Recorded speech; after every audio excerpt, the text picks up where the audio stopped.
I wrote a post about 2 weeks ago about social media, and I just kept changing it and kind of coming back to it. And I tend to write a number of different things and do lots of different things at the same time. So I never got back to it, and I never put it online. And maybe I will put it online just to so people can see my kind of outlook or pointers. But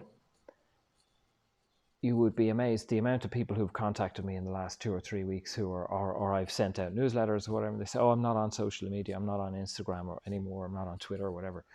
Uh, but this started maybe a year ago. There was people I knew that were doing this, and I think nearly everyone I know has returned in some form, either to another platform or just, what is the word, reinstated their account or reconnected their account or whatever.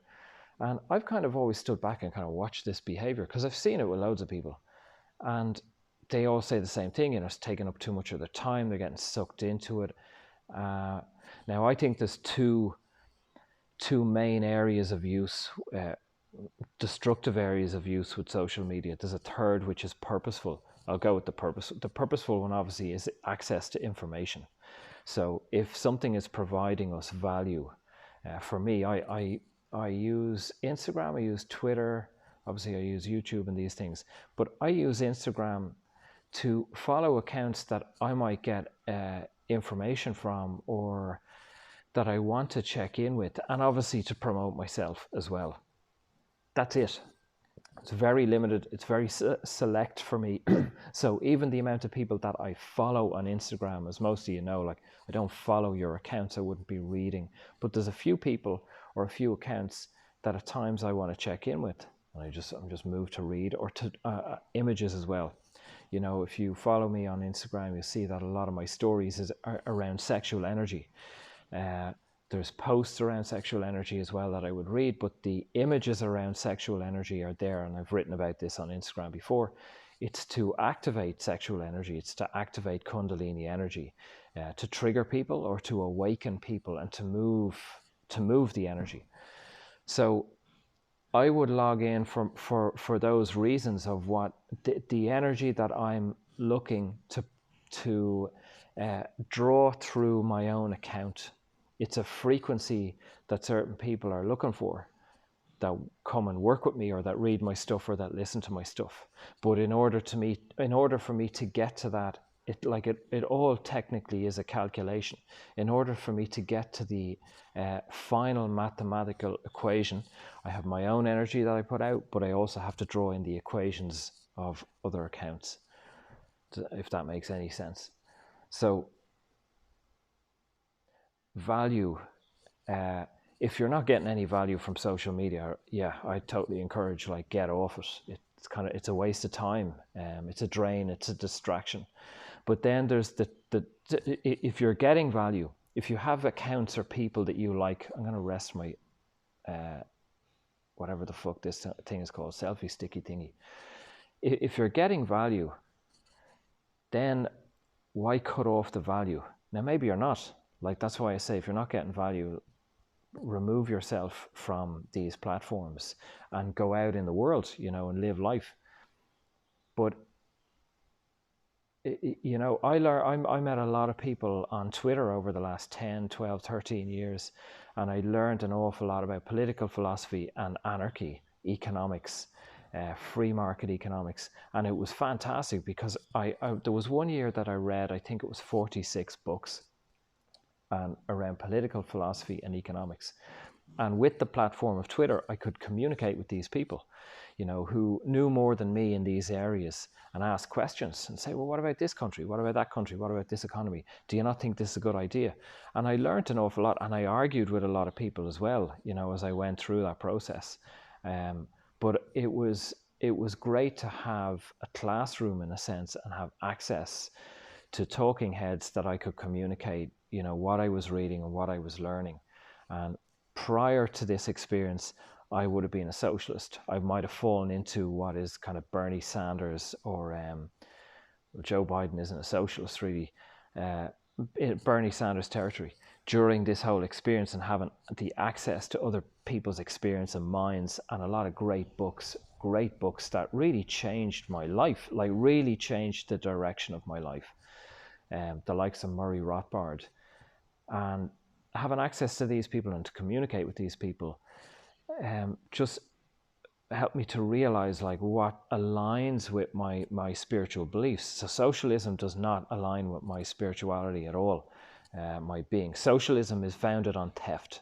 It's the confiscation of other people's property to then be shared out. Now, ethically and morally, that does not sit well with me at all. It does not feel right. So thus, I'm against taxing the rich or the poor or anybody. Thus, I'm against government. I'm against the police. I'm open to people being armed. I'm open to people defending themselves. That feels right to me. I don't want other people to be enforcing my ideals. So I don't want everyone to live under my rules. That's why I don't vote. I think democracy is one of the most destructive forces that we have on the planet, to be honest with you. I think it's the world is upside down. It's like vaccines. It's like coronavirus. It's like all of these things, as you dig into them, it's actually the other way around. The World Health Organization has nothing to do with health. The Federal Reserve has nothing to do with finance. Banking ain't to do with banking. It's all upside down. Social media. If you can gain value, then glean value from it. But I'll give you the two destructive sides: feeding and just distraction.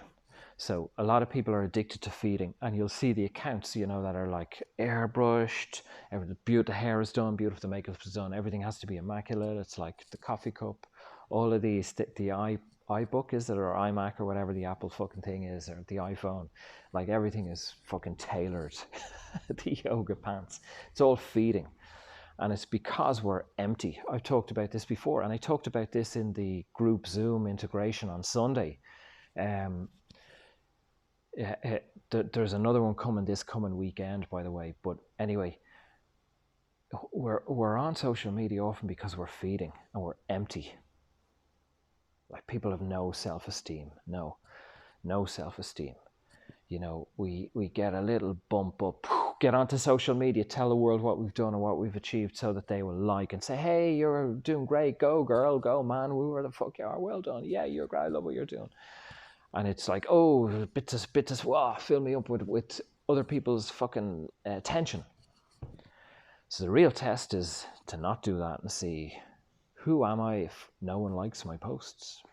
No one shares them, no one cares, no one comments. To kind of find our own self-love without all this attention. So I think the distraction that people just scroll through, and I've done it myself, of course, who scroll through, so and like 45 minutes goes past, fuck, what have I been doing? Like, that's obviously destructive and unhelpful. But I think the real destruction of social media is the feeding. And it's not other people, it's you. Like, we all put things up looking for likes. So in ayahuasca, many times in the earlier days, I was told, my journey was told, put my stall out, put myself out there, communicate that I'm tuned to a frequency that will activate or awaken other people. So when I heard put my stall out, I thought, oh, so if I like get online, if I write posts, I thought, well, I'm going to get loads of followers. I have business. I was living in the car at this stage. So I thought, oh, great, money. I can fucking have a bed and a shower. So of course I got online, I got on YouTube, and I did all these things. And as you've seen, like, my follower count hasn't really increased on YouTube, hasn't really increased at all. Newsletter, I don't think it's increased at all. Instagram is new, so it has increased because I'm only on it 2 years or something. But then I had an incredible ayahuasca journey about a year and a half ago, or maybe 2 years ago, I'm not sure. Fucking amazing, epic, really epic. And one part of that journey showed me, it was clear as it was like the lights, because we're in a dark room in ayahuasca, and it was like the lights all just went on. It was like my whole system. I just laughed. The message was, I was guided to put my stall out there and to be on social media, not to gain all the adulation and affirmation that my ego wanted, but the exact opposite, to, in a sense, to be ignored, to face the stuff that would come out if I wasn't listened to. if I wasn't liked, and if I didn't get all the followers or money or any of these things, which I pretty much didn't.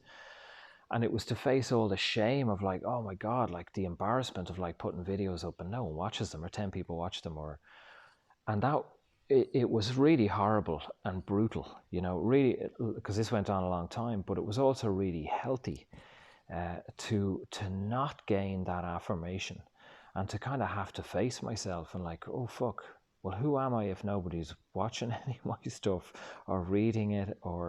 And when I say nobody, there is, and thank you, a small pocket of people who've watched, but 4 or 5 years or something I'm on social media now, and I've watched accounts that started with me at the same time, and they're like 70,000. They've fucking written books, and I'm like, I think YouTube's about 400 people or something. It just did not shift at all. In fact, my viewing numbers on YouTube have gone down in the last year. I don't really break 100 views now, but it was really helpful for me to face that and to feel that like, well, why am I putting these things up? Am I putting these things up to make money, or to have other people like them or like me or love me, or to, oh, you're really good, well, thanks for what you're doing, or any of this shit, or to do it just for me? I had to really come back to me. I still have waves of that. I'm not really completely through that at all. But that's the feeding side that I got to see the feeding side from, rather than being fed than being starved. So like, there's many of us that do put stuff up and we want all the likes and the adulation, or to kind of be, I'm a light worker, to build a business, whatever it is. And the other one is the distraction of time, just losing time, scrolling through whatever it may be, fucking TikTok, Twitter, Facebook, they're all similar. But I really think it ain't the social media that's the problem at all. I don't see anything wrong with social media. People are getting complete with their addictions or their insecurities, by putting up the photographs and not getting the likes, or maybe getting millions of followers or millions of likes. It inflates that ego to destruction. These are journeys that many people have to go on, the adulation. Many people in the world want to be famous. They want to be seen.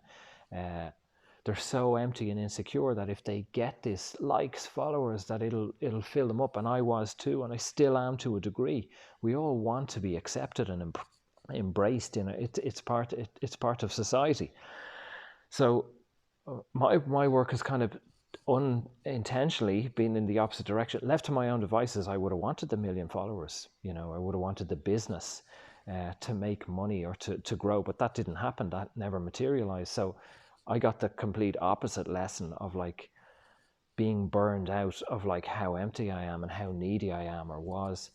So I still use social, and I use it constructively. I use Twitter, and I use YouTube, and I use Instagram constructively. I watch my time, but I also have techniques that I will leave my phone either away from me or in another room. So if I go, pick up my phone, it's like, it's over there or it's upstairs. So, am I going to walk in the journey over to it? I'll realize, well, maybe I don't need it. Why am I going over to it? And loads of times we just pick up our phone because we're asleep. So in that thought of going over to get it, I realize, no, that was just habit. I don't need it. And if there's a notification when I get to the phone, it's like, respond to the notification.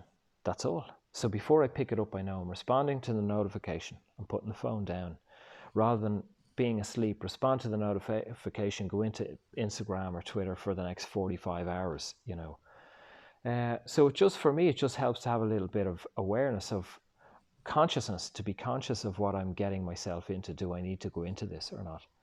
That's all. Other than that, I think it's really helpful if we can align to the accounts and the people and what we get or what we're looking for. We can be nurtured. It's like television. Don't watch shit. Watch what's constructive, or cinema, or books. Don't read fucking 50 Shades of Grey. Read something purposeful. It's the same thing. So avoiding these things, I don't think is helpful. We're just avoiding the pull within us or the distraction within us. Anyway, thanks for listening. If this was helpful, you can buy me a coffee. There's a link below. Sign up to my newsletter, and there's a Zoom group now, probably every week, live group. Be well.